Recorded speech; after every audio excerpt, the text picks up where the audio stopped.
One of the major topics in chemistry is the topic of significant figures. I will often call these sig figs as abbreviations. Please make sure you read the rules for significant figures and you follow what you see there. Okay. I've got some examples of numbers here, and we're going to determine how many sig figs these numbers actually have. All right, so if we take this first number, 101, please notice that we're looking at determining whether this zero that's in the middle of two significant figures is significant. And obviously, because it is in the middle of two significant figures, then it's also significant. So this number 101 would actually have three significant figures. All right, when we move on to the next one, the number 1000. The number 1000. Well, if we look at these numbers, we know that the 1 is significant because it's not a zero. So the question is, are these three zeros significant? And the answer to that question is, they are not. Because these zeros are placeholders, they're not trapped in between significant figures, that makes them not be significant. So in the number 1000, there is only one significant figure. However, if I wanted to make those zeros significant, all I would have to do is put a decimal at the end of that number. Now, because of that decimal being there, these are still placeholders, but they become significant because of that decimal point. So I have now changed this number from being a number with one sig fig to being a number with 4 sig figs just by the placement of my decimal. All right?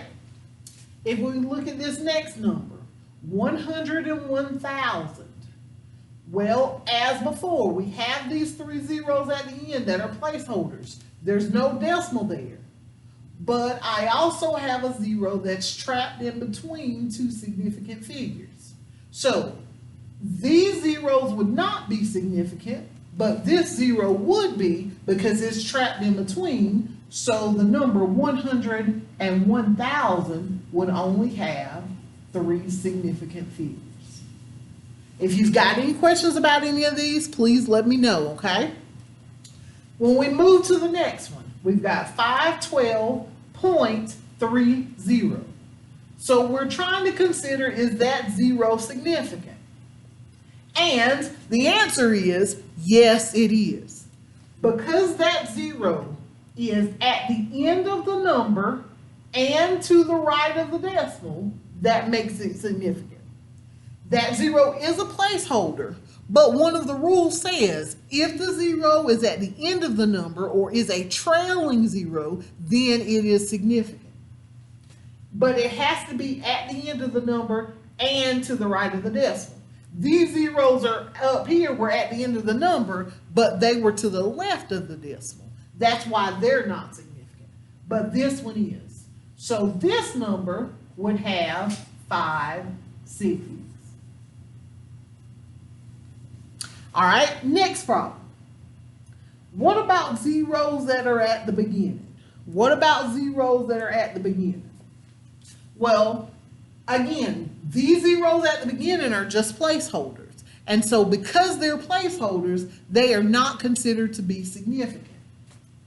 But when we look at this zero that's at the end, it's at the end of the number, it's to the right of the decimal, so it is significant, which would give us a value of 3 sig figs. All right, and then the very last number I have up here is the number 4. Well, the number 4 is actually a counting number, and so because it is a counting number, it is understood to have an infinite number of sig figs. So what does that mean? That means is if I'm doing a calculation with that number, I cannot use this number to determine how many sig figs my answer would have. Why?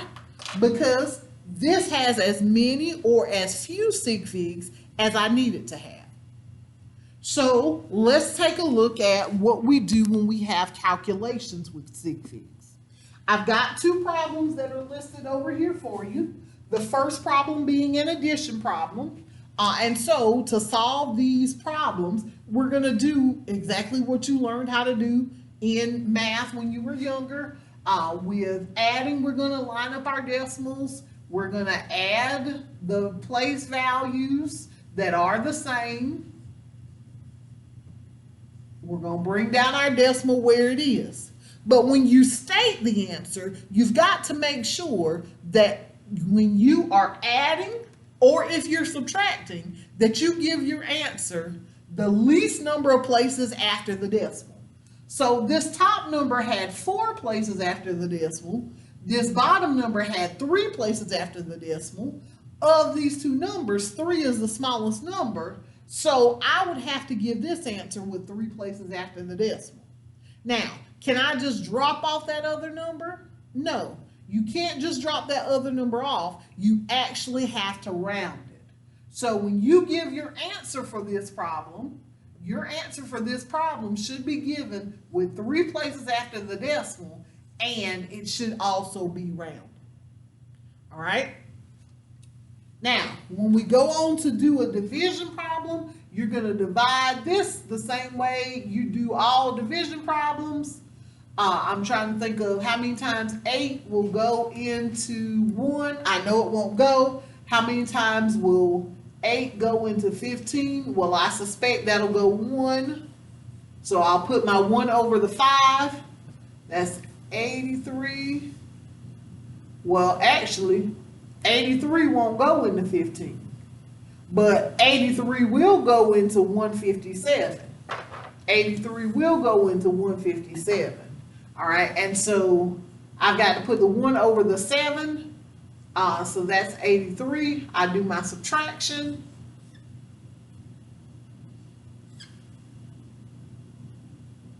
All right, 83 will not go into 74, so I bring down my 0. And now my job is to think, how many times does 83 go into 740?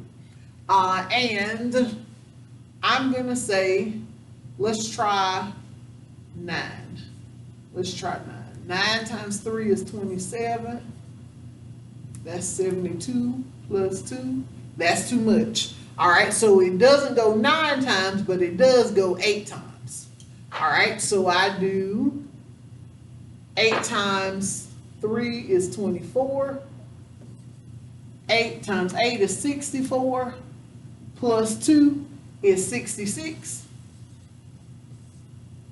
All right, so that leaves me 6, 13, 7. So I'm left with 76. And you know you just would keep adding zeros and keep bringing them down to divide. Now, we do need to divide this at least one more time so that we will know what the correct answer should be with correct sig figs. So when I do this, now I'm going to try a 9 again. So 900 is 27. 72 plus 2 is 74. All right, that's 10. That's 1, which gives me 13. Now, why did I need to divide one more time? Well, because when you're multiplying and dividing, the rule says that you keep the least number of significant figures. So in this number, 8.3, there are only 2 sig figs there. In this number, 157.0, there are 4 sig figs there. The least number of that would be 2. So when I give my answer, I have to have 2. But I couldn't stop at the second one because I needed to know that I need to round. And so when I gave the answer for this problem, the answer for this problem rounded should be 19. And you'll notice that 19 has only 2 sig figs. Now, please remember, when you are doing significant figure calculations, if you are adding or subtracting, the rule is you keep the least number of places after the decimal. If you are multiplying or dividing, the rule is you keep the least number of significant figures. Now, there's also an additional rule when you're doing calculations, which says if the answer that you get is not a final answer, then you need to keep one more place than you actually needed. So if we were solving this problem and we actually needed to use the answer that we got, the 18.9, in a future calculation, then I should give, or when I plug it into that future calculation, I should plug in the 18.9, not the 19. If you've got any questions on these rules for significant figures, please let me know. I hope you all have a good rest of this chapter.